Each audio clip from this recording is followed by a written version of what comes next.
Katika kipindi ambacho dunia inaendelea kutikisika na mabadiliko ya kisiasa, kijeshi na kiuchumi, kauli zinazotoka katika mikutano ya kimataifa zimeanza kubeba uzito usio wa kawaida. Sio tena taarifa za kawaida za diplomasia, bali ni ishara za mageuzi ya mfumo mzima wa uhusiano wa kimataifa. Mojawapo ya matukio yaliyovutia hisia za wachambuzi wa masuala ya kimataifa ni kauli iliyotolewa mjini Bishkek na Brigadier General Reza Tareniki, msemaji wa Wizara ya Ulinzi wa Irani. Kauli yake kwamba Marekani haiwezi tena kuyalazimisha mataifa huru kufuata sera zake haikupokelewa tu kama maoni ya kisiasa, bali kama ishara ya wazi mabadiliko ya kina katika mtazamo wa nguvu duniani. Kwa miongo kadhaa, mfumo wa kimataifa ulihusishwa zaidi na ushawishi mkubwa wa Marekani, ambapo sera, uchumi na hata usalama wa mataifa mengi ulitegemea au kuathiriwa kwa kiwango kikubwa na Washington. Hata hivyo, maendeleo ya hivi karibuni yanaonyesha kuibuka kwa mfumo wa multipolar, ambapo nguvu za dunia zinagawanyika kati ya vituo kadhaa, ikiwemo Asia, Mashariki ya Kati na bara la Ulaya. Ndani ya muktadha huu, Shanghai Cooperation Organization SCO imekuwa moja ya majukwaa muhimu yanayotoa nafasi kwa mataifa yanayotaka kujenga ushirikiano wa nje ya kivuli cha mfumo wa Magharibi. Kauli ya Irani kupitia msemaji wake si ya bahati mbaya, inabeba historia ndefu ya mvutano kati ya Tehran na Washington, pamoja na mjadala mpya kuhusu uhuru wa mataifa kuamua sera zao bila shinikizo la nje. Kwa mujibu wa Irani, nguvu ya jeshi na kisiasa taifa ilipaswi kuwa kigezo cha kulazimisha mataifa mengi kufuata maamuzi fulani ya kimataifa. Katika hotuba hiyo pia kulikuwa na msisitizo kwamba dunia inazidi kutambua mabadiliko haya, huku mataifa yakianza kutafuta njia mbadala za ushirikiano. Mahusiano kati ya Marekani na Israeli na Irani yamekuwa na mvutano wa miaka mingi, yakihusisha vikwazo vya kiuchumi, migogoro ya kijeshi ya moja kwa moja na vita vya maneno katika jukwaa la kimataifa.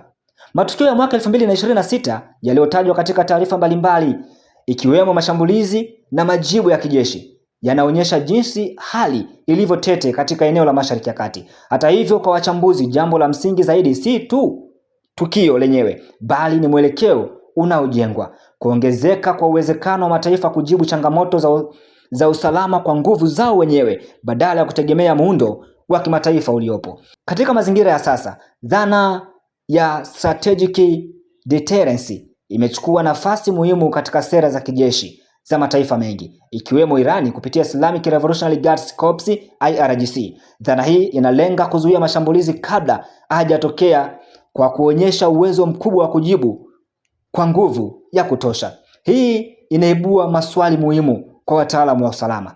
Je, dunia inaelekea kwenye mfumo wa usalama wa kuzuia vita au mfumo wa kuongezeka kwa hofu ya kijeshi?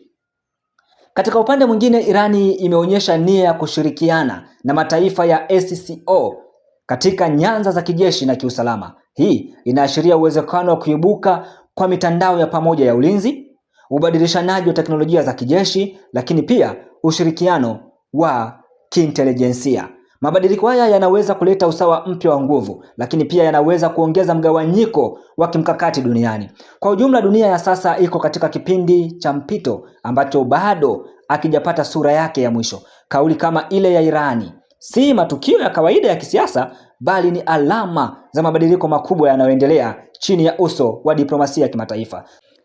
Swali kubwa linalobaki ni hili: je, dunia inaelekea kwenye mfumo wa usawa wa kweli kati ya mataifa, au tunashuhudia mwanzo wa ushindani mkali zaidi wa nguvu kubwa za kijeshi na kisiasa?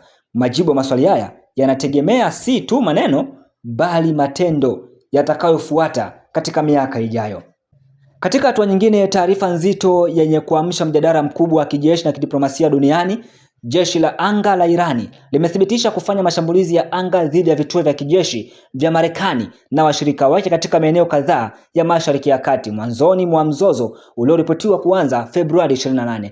Kwa mujibu wa msemaji wa jeshi la Irani, Brigadier General Mohammadi Akraminia, operesheni hizo zilihusisha mashambulizi ya moja kwa moja dhidi ya vituo vilivyoko Iraq, Kuwait na Qatar, pamoja na kituo kinachodaiwa kuwa na kikundi cha upinzani dhidi ya Irani kilichopo Erbil, kaskazini mwa Iraki. Akizungumza na vyombo vya habari vya kijeshi mjini Tehran, Jenerali Akraminia alisema jeshi la anga la Irani lilifanya mashambulizi kadhaa ya angani katika siku za mwanzo wa vita, akisisitiza kuwa operesheni hizo zilikuwa sehemu ya kile alichokiita majibu ya haraka dhidi ya uvamizi usio na sababu. Na hapa namnukuu, jeshi letu la anga lilifanya mashambulizi kadhaa dhidi ya vituo vya adui katika nchi za eneo, ikiwa ni pamoja na Erbil, Kuwait, Qatar. Lengo lilikuwa ni kuvunja miundombinu ya kijeshi ya maadui wetu, alisema Akraminia.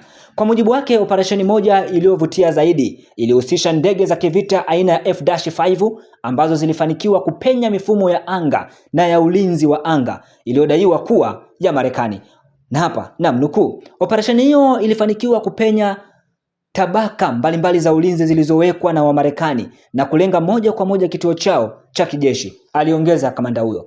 Katika sehemu nyingine ya taarifa hiyo, jeshi la Irani lilieleza mafanikio ya mfumo wake wa ulinzi wa anga unaoendeshwa kwa pamoja kati ya jeshi la kawaida la jeshi la walinzi wa mapinduzi ya Kiislamu IRGC. Kwa mujibu wa Akraminia, zaidi ya ndege na drone 17 za adui zilidunguliwa wakati wa mapigano, ikiwemo ndege 16 za kivita. Aliongeza kuwa baadhi ya droni zilizoharibiwa zilikuwa za kisasa sana, zenye thamani kubwa na uwezo wa kiufundi unaoweza kulinganishwa na ndege za kivita. Moja ya sehemu nyeti zaidi ya taarifa hiyo ni kauli ya jeshi la Irani kwamba alioni vita hivyo kuwa vimekamilika licha ya kuwepo kwa makubaliano ya kusitisha mapigano yaliyoripotiwa kupatanishwa na Pakistani. Na hapa na nukuu, hatuzingatii vita kuwa vimeisha. Tangu mapigano yasimame, tumeendelea kuboresha malengo yetu, mafunzo na silaha zetu, alisema msemaji huyo. Irani imesisitiza kuwa bado ipo katika hali ya vita, ikijenga uwezo wake wa kijeshi na kuimarisha hifadhi ya malengo ya kijeshi kwa siku zinazokuja.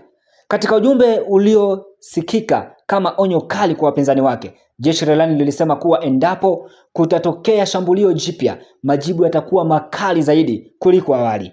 Kauli hiyo imeongeza wasiwasi katika duru za kidiplomasia kuhusu uwezekano wa kurejea kwa mvutano mkubwa wa kijeshi katika eneo tete la dunia.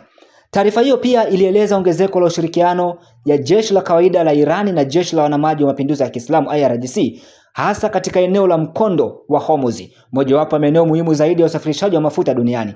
Kwa mujibu wa Kramili, IRGC itasimamia upande wa magharibi wa mlango wa Hormuz, jeshi la kawaida la Irani litasimamia upande wa mashariki. Na hapa na nukuu, ushirikiano wetu umefikia kiwango cha juu sana katika nyanja zote, anga, bahari na ulinzi wa anga, alifafanua kamanda huyo. Tukio hili linakuja katika mazingira ya mvutano mkubwa kati ya Irani na Marekani na Israeli, ambapo pande zote zimekuwa zikitoa tuhuma nzito kuhusu mashambulizi ya kijeshi na uingiliaji katika masuala ya eneo. Kwa mujibu wa taarifa za Teherani, mzozo huo ulianza Februari 28 kufuatia kile Irani inakiita uvamizi usio na sababu uliohusisha mashambulizi dhidi ya miundombinu ya kiraia na kijeshi, ikiwemo vituo vya nyuklia, madaraja, hospitali na hata shule. Hiyo ni kwa mujibu wa Irani. Irani inadai kujibu mashambulizi hayo kupitia operation iliyopewa jina la True Promise 4, yani ahadi ya kweli ya 4, ambapo makombora ya kisasa yakiwemo ya hypersonic yalitumwa dhidi ya vituo vya kijeshi vya Marekani na Israeli katika eneo la Mashariki ya Kati. Licha ya kusitishwa kwa mapigano kwa muda ulioripotiwa kuwa ni wiki 2 tu kupitia upatanishi wa Pakistani, Iran imedai kuwa makubaliano hayo tayari yamekiukwa mara kadhaa kupitia hatua za kijeshi na kiuchumi, ikiwa ni pamoja na kile Tehran inachokiita mzingiro wa baharini. Kwa sasa Irani haijathibitisha kama itashiriki katika mazungumzo mapya ya amani, ikitaja tabia kinzani za Marekani na ukosefu wa nia njema kama sababu kuu ya kusitisha kwake. Kauli za jeshi la Irani zinaonyesha wazi kuwa mvutano wa Mashariki ya Kati bado uko katika kiwango cha juu cha tahadhari, huku kila upande ukijipanga upya kimkakati. Wataalamu wa masuala ya ulinzi wanasema kuwa hali hii inaweza kuendelea kwa muda mrefu